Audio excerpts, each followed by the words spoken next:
I'm Greg Tepper. That's Greg Powers. This is This Week in Cruton. We're going to do like the over the top. Next week, I need you to say, I'm Greg Powers. Okay. And then I'll do This Week in That'll Cruton. work. Okay, that's without. Should I say Cruton, though? This weekend? Cruton. There you go. Hey, see, now you're figuring We're it out. workshopping this. We're producing this on the fly, which is the other subtitle of this show. This is completely unscripted. Yeah, it really is. First of all, where were you last week? What games were you at? West Mesquite, Denton Ryan. Yeah, and there were a couple West Mesquite kids you had your eye on. Definitely. Ty Jordan, Dalen Wright. But Denton Ryan really shined in that game, and they've got some younger guys coming up. A guy who really caught my eye was Jatavian Sanders, a defensive end, 6'4", 220, had 7 tackles and a sack in the game. No offers yet, but that's sure to change. He's a P5 level type of kid. This is Greg Powers, the recruiting analyst and expert from Next Level Athlete. Follow him on Twitter at GPowers79, which is about to change. I think we're going to try to find you. Yeah, we're working through it. Maybe G Powers D1 might be what we've decided. And follow Next Level Athlete at Next Level D1. All right, so a few things to get to here. First and foremost, it's the commitment of the week. Commitment of the week. Texas lands a pretty solid little playmaker out of Plano East in Tyler Owens. And he wins commitment of the week by default. He was the only commitment this week, so. But Congratulations, default. But he would have been the commitment of the week anyway. Yeah. He committed to Texas. He's a kid who ran a 10.3 100-meter time, which is very impressive. 10.5 laser-timed 100-meter. You don't see that often in a guy who's 6'2", 200 pounds. I think the biggest question for me going forward is, does he play in the defensive backfield or does he move down into the box?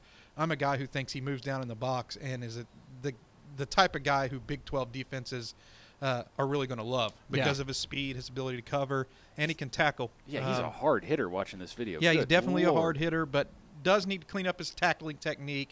Those arm tackles won't work in college.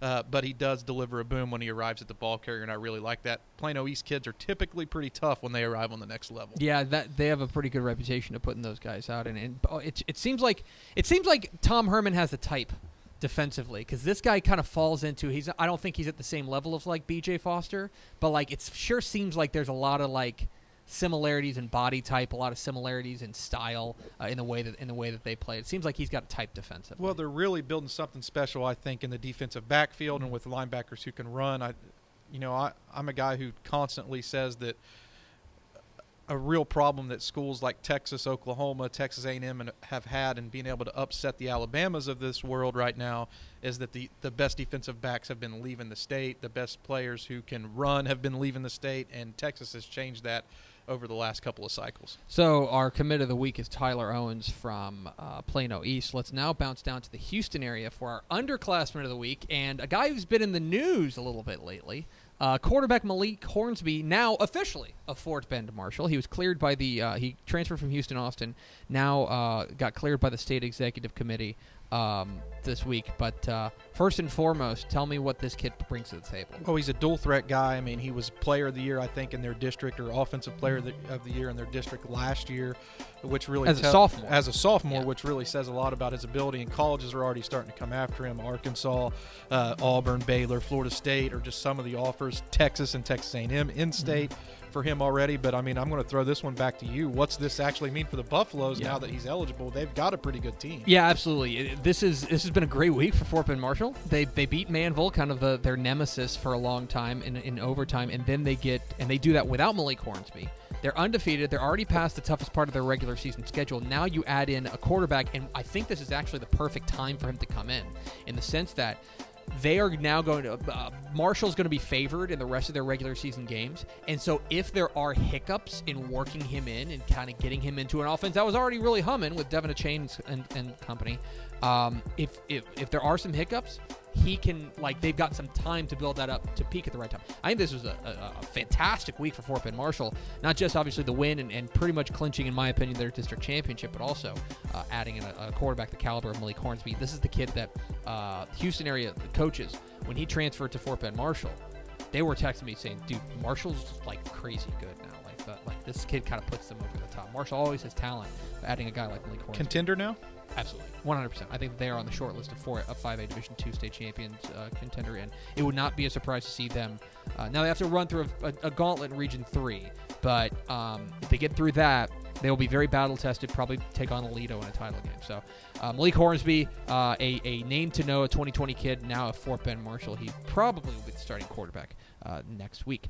So let's now talk about the recruit of the week. The recruit of the week. Defense, too. I love it. I love it. Let's talk a little defense. This is a Texas Tech commit. Texas Tech getting defensive guys. This just doesn't compute for me. But Stephen Parker from South Oak Cliff is certainly jumps off the page at you. Well, Texas Tech did well defensively in the game against Oklahoma State last week, too. And then Stephen Parker's probably that next big thing, I think, for their defensive front.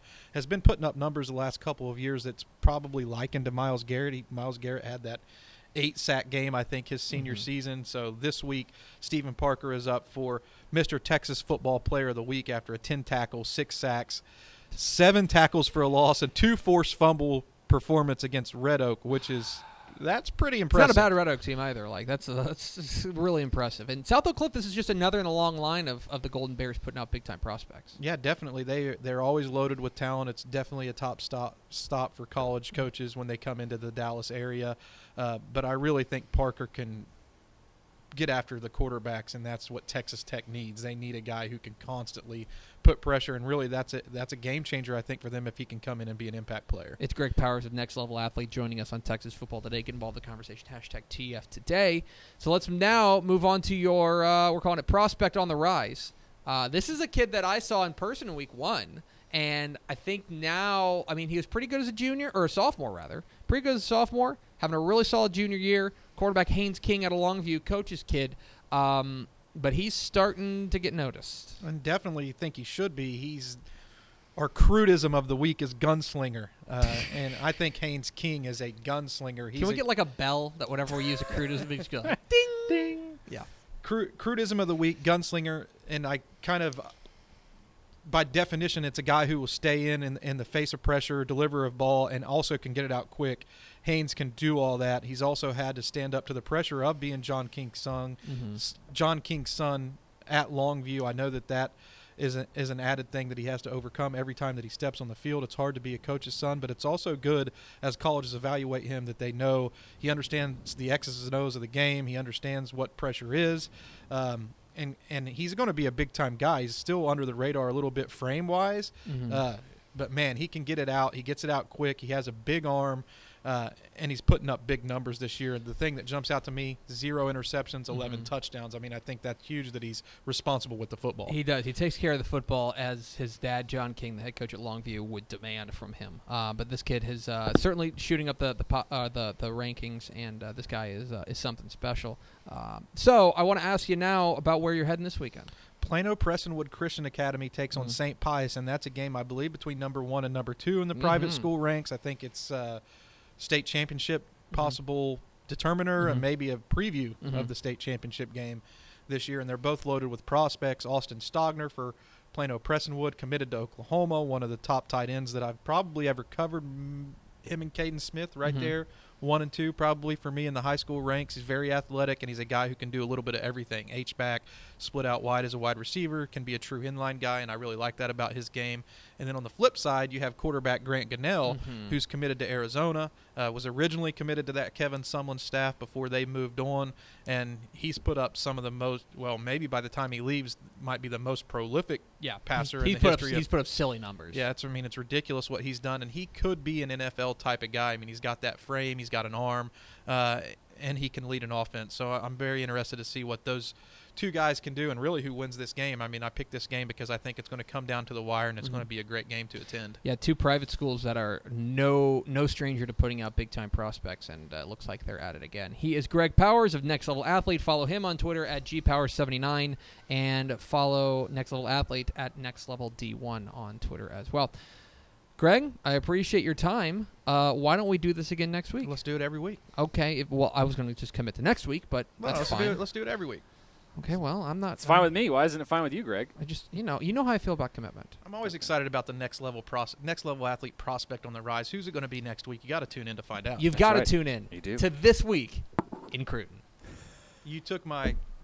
You've got to tune in to this week in Cruton. There we go. Thanks, Greg.